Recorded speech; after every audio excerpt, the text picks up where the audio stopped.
జగన్మోహన్ రెడ్డి గారు నాకు ఒకటే ఒక బాధ్యత అప్పచెప్పారు. మోహన్ని గెలిపించే బాధ్యత మీరు తీసుకోండి, మీ భవిష్యత్తు రాజకీయం అనేది నేను చూసుకుంటానని ఒక మాట ఇచ్చారు. అంత తప్ప నీకు వేరే కండిషన్స్ ఏం పెట్టలేదు. జగన్మోహన్ రెడ్డి గారు నాకు ఏ బాధ్యత అయితే అప్పచెప్తారో ఆ బాధ్యతని మనస్ఫూర్తిగా నా శక్తి మేరకు నిర్వర్తిస్తానని తెలియజేసుకుంటున్నాను.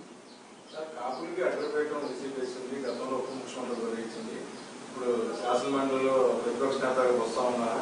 కాపుల్లో ప్రముఖ నాయకులను అంటే ఇందులో ఉన్న ఫ్రీడమ్ ఇందులో ఉన్నదని ఆలోచన కూడా కాపులు ఉన్నట్టు. వాస్తవంగా ఒక రకంగా కరెక్టే. ఎందుకంటే అగ్రశ్రేణి నాయకత్వం గతంలో కాంగ్రెస్ పార్టీలో ఉన్నారు, దాని తర్వాత కాంగ్రెస్ పార్టీ అయిపోయిన తర్వాత వైసీపీ పార్టీలో చేరారు. అటు బొత్స సత్యనారాయణ గారిని, పేరు నాని గారు కానివ్వండి, అంబటి రాంబాబు గారు కానివ్వండి, లేదంటే గుడివాడ అమర్నాథ్ గారండి, కన్నబాబు గారండి, ముఖ్యంగా చెప్పుకోదగ్గ నాయకత్వం అంతా కూడా వైసీపీ పార్టీలోనే ఉన్నారు.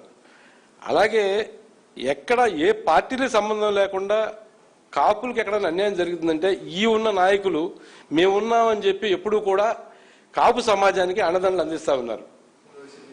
వైసీపీలో ఉన్న నాయకులందరూ కూడా అక్కడ కాపుల పరిస్థితి ఎలా ఉందంటే పవన్ కళ్యాణ్ ఒకడు ఉన్నాడు, ఇంకా మనకి ఏ కాపుతో పని లేదన్న ఒక భావంతో అక్కడ ఉంది.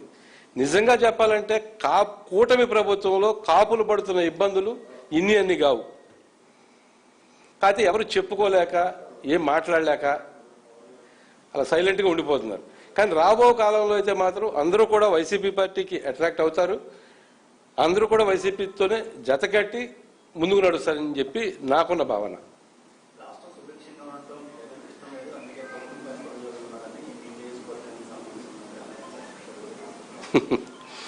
రాష్ట్రం సుభిక్షం అంటే సంక్షేమ పాలన అందించింది శ్రీ జగన్మోహన్ రెడ్డి గారు. సంక్షేమ పథకాలు జగన్మోహన్ రెడ్డి గారు అవసరం లేదు, నేను సిద్ధం.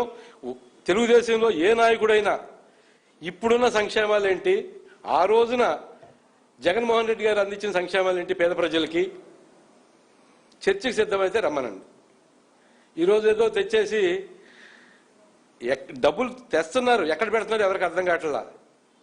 రాష్ట్రంలో జగన్మోహన్ రెడ్డి గారు లక్షల కోట్ల అప్పులు చేశారు. జగన్మోహన్ రెడ్డి గారు 5 సంవత్సరాలు చేసిన అప్పుని మీరు సంవత్సరాల్లోనే చేశారు. ఈ డబ్బంతా ఎక్కడ పెట్టారు? మరి ముఖ్యంగా రాజధాని గురించి ఇది సందర్భమో కాదా తెలియదు కానీ ఒక మాట చెప్పదలుచుకున్నాను నేను. 35 లక్షలు ఉన్న ఎకరం మీద 1,70,00,000 ఖర్చు పెడుతున్నారే మీరు.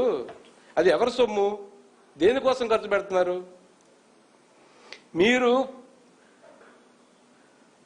అంటే ఆర్థికంగా బలమైన రాష్ట్రం అయితే ఎక్సెస్ సొమ్ము ఉంటే ఖర్చు పెట్టుకోవచ్చు. అప్పులు చేసి ఇది ఎలా ఉందంటే అప్పు చేసి పప్పు కూడా లాగా ఉంది. దాన్ని బిల్డప్ బాబాయ్ లాగా బిల్డప్లు ఇచ్చుకుంటున్నారు తప్ప వాస్తవ పరిస్థితుల్లో అయితే వేరే విధంగా ఉంది.